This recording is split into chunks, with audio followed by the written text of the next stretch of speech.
안녕하세요. 토요미스테리 디바메이입니다. 츠츠미 쇼타는 일본 고베시 기타구에 살고 있는 16살 소년이었습니다. 남매 중에 막내로 사랑을 듬뿍 받고 자랐죠. 사실 고등학생쯤이면 막 사춘기 올 나이잖아요.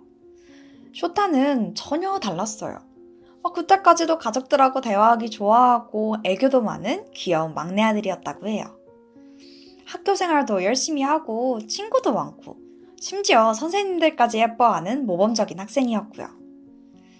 그러던 2010년 10월 4일 이날도 평소처럼 쇼타 가족들은 다 같이 거실에 둘러앉아서 저녁도 먹고 매번 챙겨보던 드라마도 보고 있었습니다. 오늘 하루 있었던 일들도 이야기하고 가족들이 오순도순 계속해서 수다를 떨고 있었죠. 그렇게 드라마가 끝나고 쇼타가 잠깐 나갔다 오겠다는 거예요. 사실 곧 쇼타의 생일이 다가오고 있어서 여자친구가 잠깐만 보자 라고 불렀던 겁니다.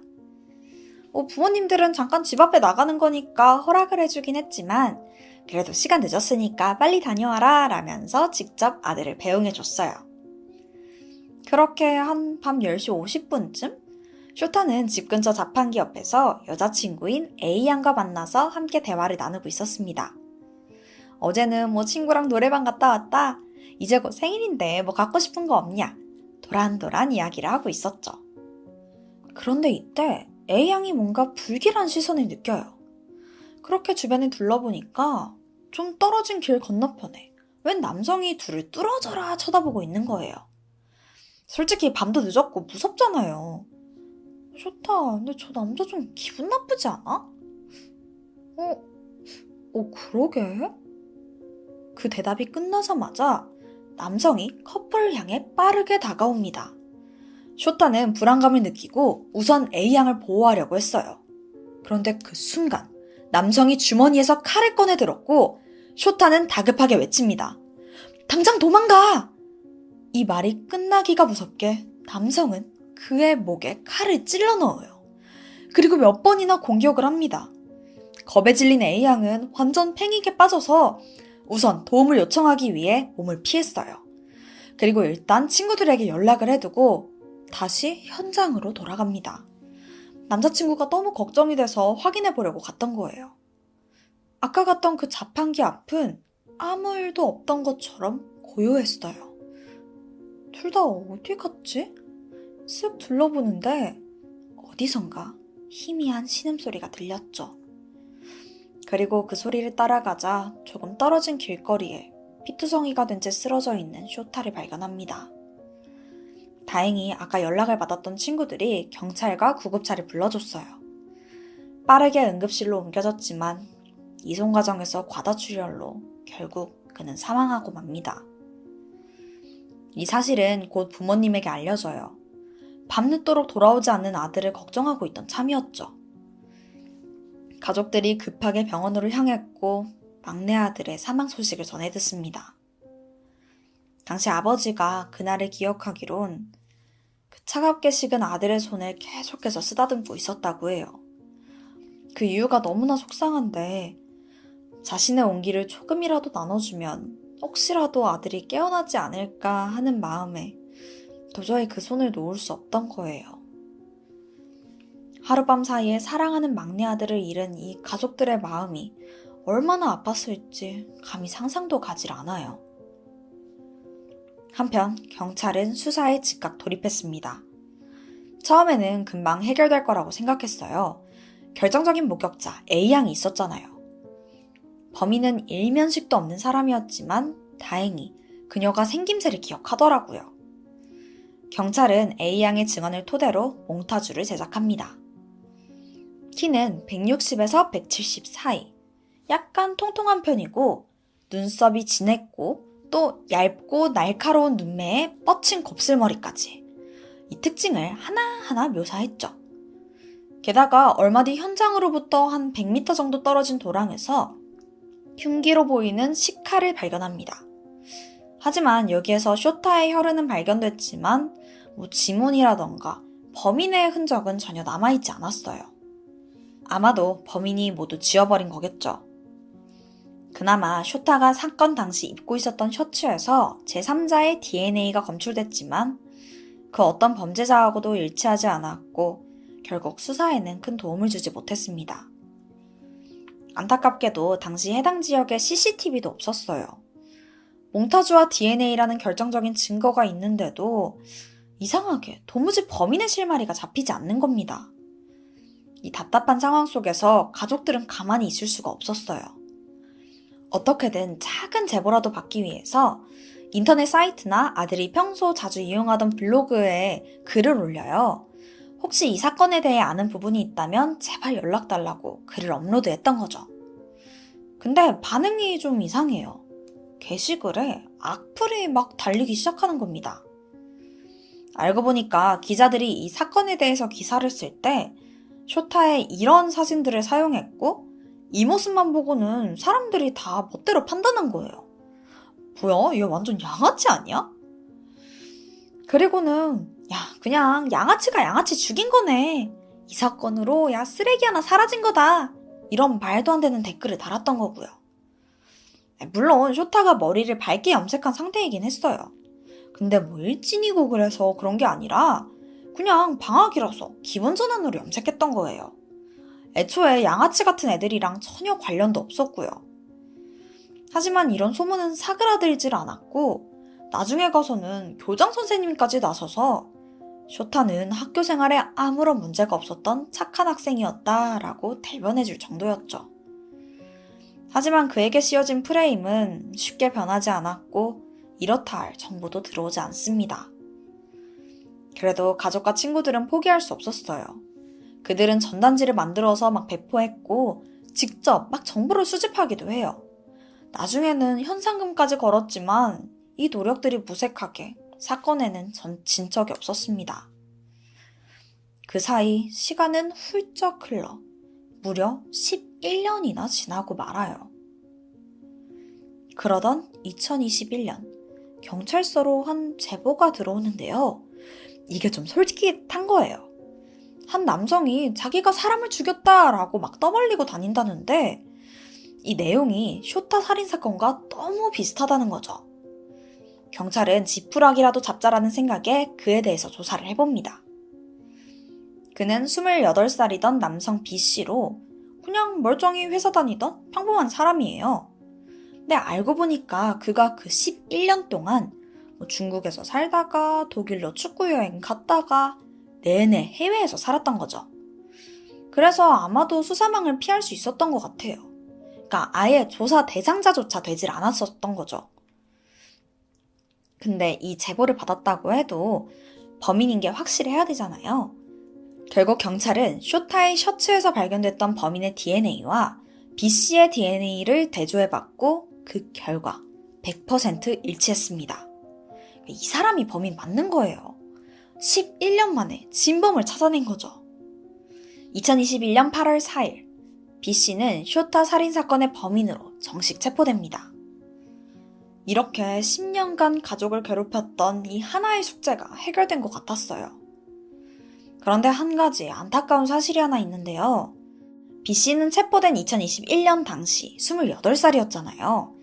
그러면은 11년 전 범행 때에는 17세로 소년범이었던 거예요. 체포된 현재 나이가 아니라 범행 당시 나이로 재판을 받아야 했고 그는 소년범으로 취급됐죠.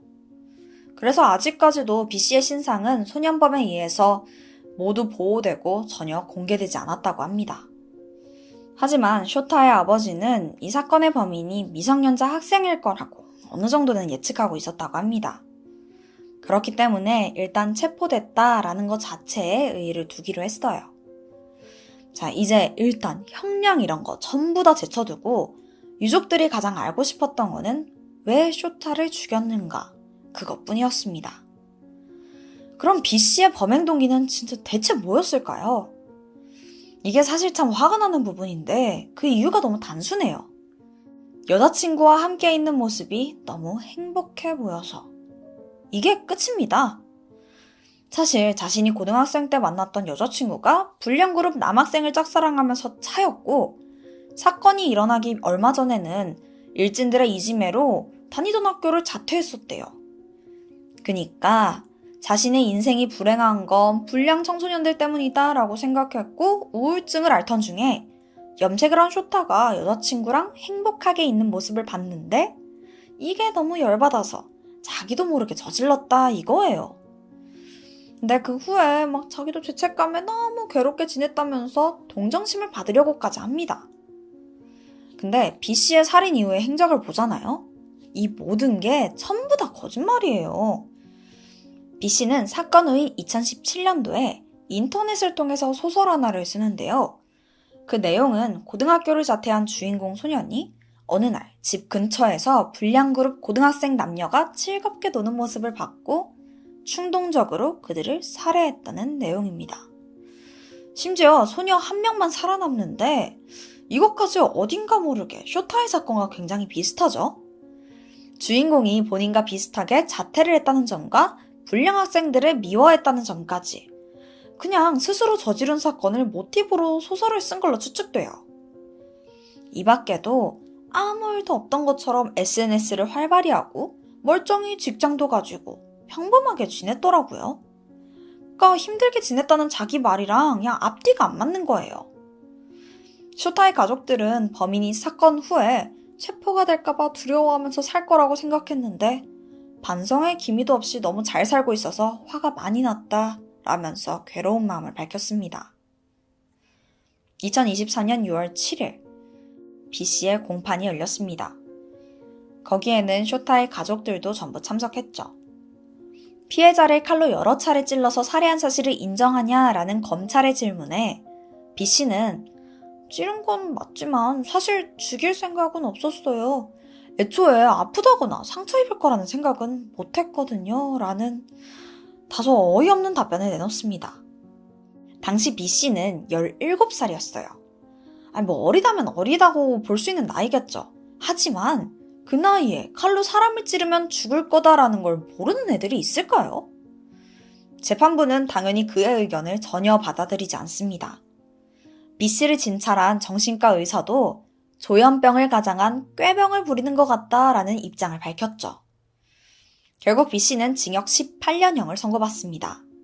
사실 이게 소년범으로는 굉장히 이례적인 결과예요.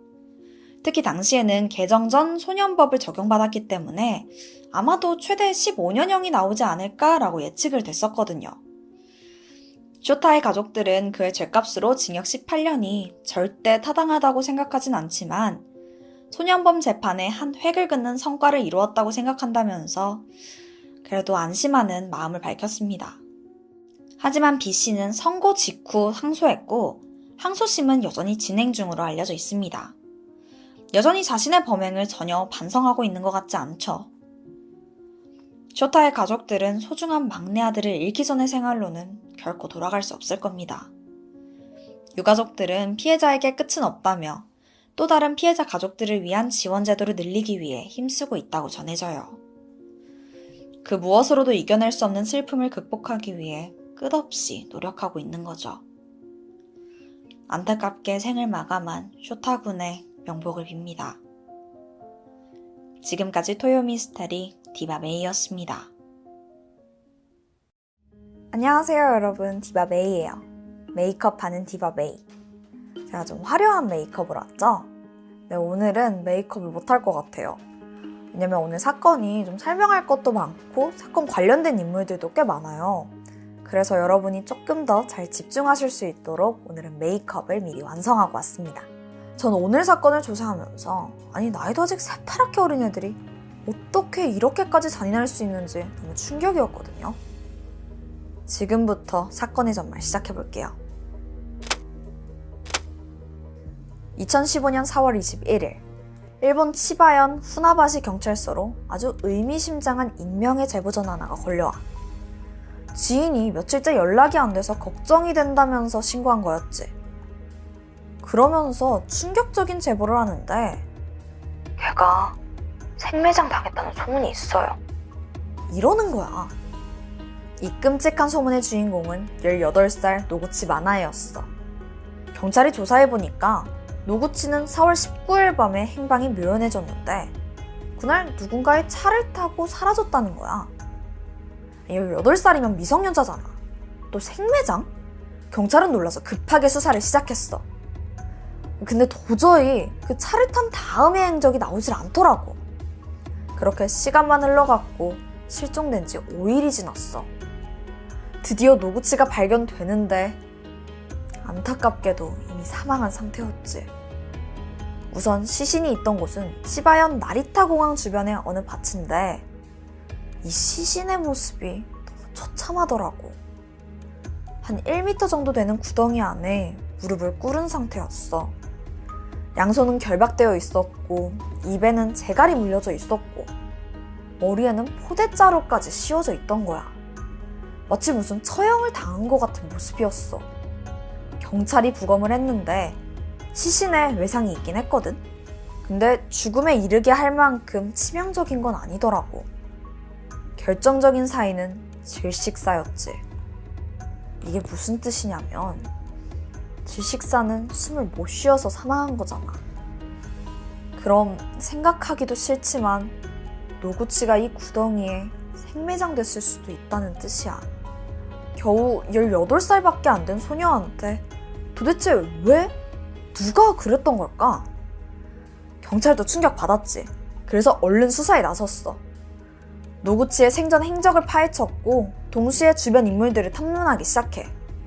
그러다가 노구치의 돈 관계에 대해서 알아내게 되거든. 노구치가 지인들한테 여기저기 돈을 빌리고 다녔더라고.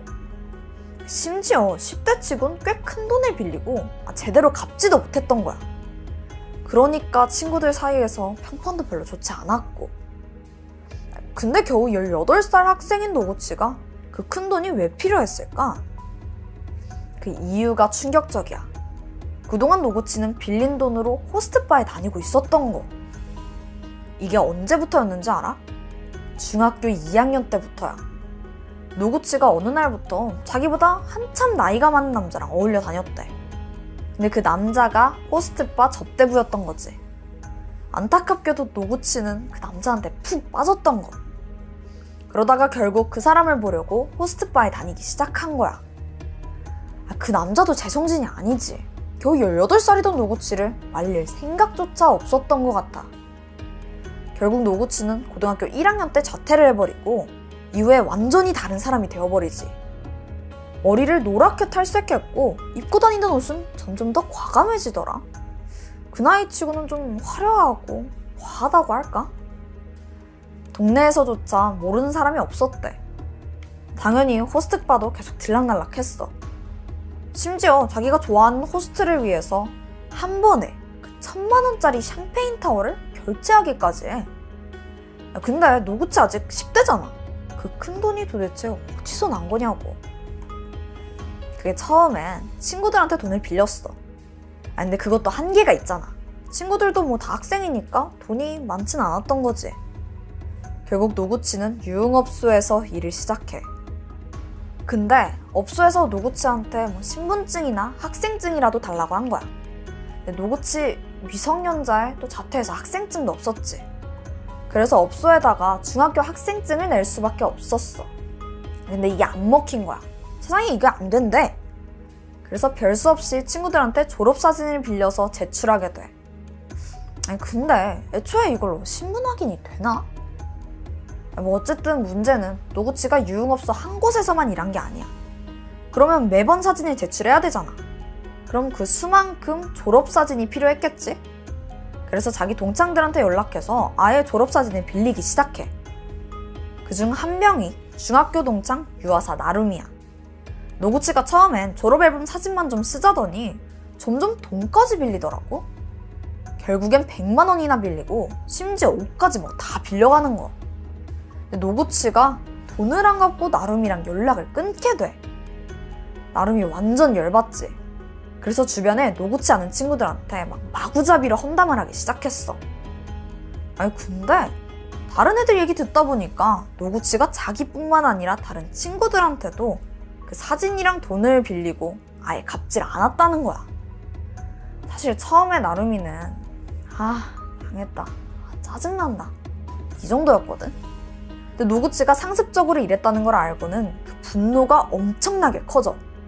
막 분통이 터지는 거지. 그러다가 대뜸 내가 아는 조폭 오빠 있는데 얘 손 좀 봐야 될 것 같아. 이러더라고. 이게 허풍인가 싶었거든. 아니, 진심이었어. 얼마 후 나루미는 동네 불량배 하나를 찾아가는데 20살 먹은 이대 히로키였어. 오빠, 돈 안 갚는 친구가 있는데 돈 뺏고 좀 묻어줄래요? 이거 지금 10대들이 하는 대화 맞냐? 근데 여기에 히로키는 또 알겠다면서 선뜻 자기 친구 나카노까지 끌어들이게 돼. 잘 알지도 못하는 애를 죽이자면서 이 3인조 살인단이 된 거지. 노구치 실종되기 전날인 4월 18일 밤, 히로키는 친구한테 사람을 묻을 만한 장소를 알아봐달라고 부탁했어. 그러면서 사람을 죽인 다음에 묻는 게 나을지 아니면 산채로 묻는 게 나을지 이런 구체적인 방법도 모의하는 거야. 친구 나카노도 똑같아. 말리기는커녕 죽이고 나서 묻으면 부어오니까 산채로 묻는 게 낫지 이러는 거야. 자, 여러분, 내가 진짜 헷갈릴까봐 잠깐 짚고 가는데 이 두 사람 노구치랑 일면식도 없어. 그냥 아예 모르는 사이거든. 그냥 부탁받아서 이런 생매장을 계획한 거야. 완전 또라이들인 거지. 히로키랑 나카노는 빠르게 움직였어. 근처 마트에 가서 끈이랑 박스 테이프를 샀고 집에선 또 삽을 챙겨오는 거야. 그리고 미리 봐둔 그 한적한 밭에다가 한 1m 깊이의 구덩이를 파기 시작했지. 사건 당일 4월 19일이야. 차 한 대에는 4명이 타고 있었어. 생매장을 제안했던 나루미, 그냥 동네 불량배 히로키랑 나카노, 거기에 나루미의 남자친구였던 17살 A군까지 이렇게 4명이 동행했지. 이날 노구치는 어느 때처럼 호스트바에서 신나게 놀고 자기 친구들이랑 시내의 그 한 호텔로 돌아가더라고. 이걸 나루미 일행이 계속 미행하고 있었지. 잠시 후 노구치가 친구들이랑 호텔에 나서는 순간 차 한 대가 그 앞을 가로막아. 안에선 나루미가 내리더니 막 위협적으로 물었지. 왜 돈 안 갚냐? 연락은 왜 안 받냐? 그때 노구치 옆에 있던 친구에 따르면 노구치가 막 어쩔 줄 몰라 하면서 꽤 당황했대. 그래서 일단 자리를 피하려고 했어. 근데 나루미가 지들이랑 좀 같이 가야겠다면서 노구치를 거칠게 차에 태우게 돼. 이게 친구가 본 노구치의 마지막 모습이었던 거야. 한편 노구치를 납치한 차 안에서는 나루미가 계속 돈 언제 갚냐고 추궁해와. 그러면서 점점 분위기가 험악해지기 시작했지. 갑자기 노구치의 핸드폰을 빼앗더니 배터리를 분리해버리는 거야. 그리고 노구치 가방에서 지갑을 가져가더니 그 안에서 30만 원을 모두 챙겼지. 당시 노구치가 가진 건 이게 다였어. 그리고 잠시 후에 히로키가 한마디를 해. 야, 준비해. 순간 일행은 노구치의 손발을 꽁꽁 묶어서 결박했고 입에는 양말을 물리고 그 위엔 테이프를 꽁꽁 감았지. 심지어 머리엔 포대자루를 씌우기까지 해. 노구치는 왜 이러냐면서 두려움에 벌벌 떨었어. 이때 귀에다가 나루미가 속삭이더라. 이제 너 죽을 거야. 일당은 범행 장소로 이동하면서 가는 내내 노구치를 무자비하게 구타했어. 시신에 남아있던 여러 뭔가 외상이 이것 때문이었지. 구덩이에 도착한 이들은 한치의 망설임도 없이 노구치를 구덩이로 밀어버려. 노구치는 재갈이 물려있어서 살려달라고 말도 못하고 신음소리만 내고 있는데 일당은 아랑곳하지 않고 삽으로 구덩이에 흙을 채워넣기 시작해. 그 누구도 멈추지 않았어. 그렇게 범행을 끝낸 이들은 도대체 어떤 마음이었을까? 나루미는 이 상황이 꽤 만족스러웠던 것 같아. 일말의 죄의식도 없었던 거지. 심지어 또 어떤 반응을 저질렀냐면 생매장이 이뤄지는 동안 한 친구한테 메시지로 이 상황을 중계하고 있었어. 마치 즐기는 듯 했지. 지금 이 사진이 그때 그 메시지인데 지금부터 납치할 거야. 붙잡았다. 노구치 입에 양말 물리고 잔뜩 때린 다음 생매장 시켰어. 노구치 정말 겁먹고 부들부들 떨더라. 이런 문자를 보냈더라고. 후에 그날 나루미랑 연락하던 친구는 사람을 죽였는데도 마냥 즐거워하는 나루미 말투가 너무 소름 끼쳤다면서 경찰에 증언했어. 죄책감? 그런 건 전혀 없었지. 불행 중 다행으로 경찰은 빠르게 용의자를 추적하게 돼. 범행 자체가 너무도 허술한 덕분이었어. 아니 일단 결정적으로 나루미 애가 지 스스로 막 신나서 떠들고 다닌 거. 그러니까 소문이 난 거지. 또 범행 장소도 사실 눈에 띄기 쉬운 한 밭 한복판이었던 거야. 처음부터 뭐 숨기려고도 안 한 거지. 범인 나루미 히로키 나카노, 그리고 나루미의 남자친구 A군까지. 사건이 벌어지고 며칠 후에 모두 경찰에 체포됐어. 범행을 순순히 인정하더라. 그리고 살해 동기에 대해서 물어봤더니 너무 어이없는 답변을 하는 거야. 그냥 살려뒀다가 경찰에 신고할까봐 그냥 죽였대. 이게 동기로 볼 수 있는 거야? 그나마 명확한 동기가 있는 사람은 나루미 뿐이잖아. 근데 얘 말도 기가 막혀. 그냥 짜증나서요. 짜증난다고 사람을 생매장하냐?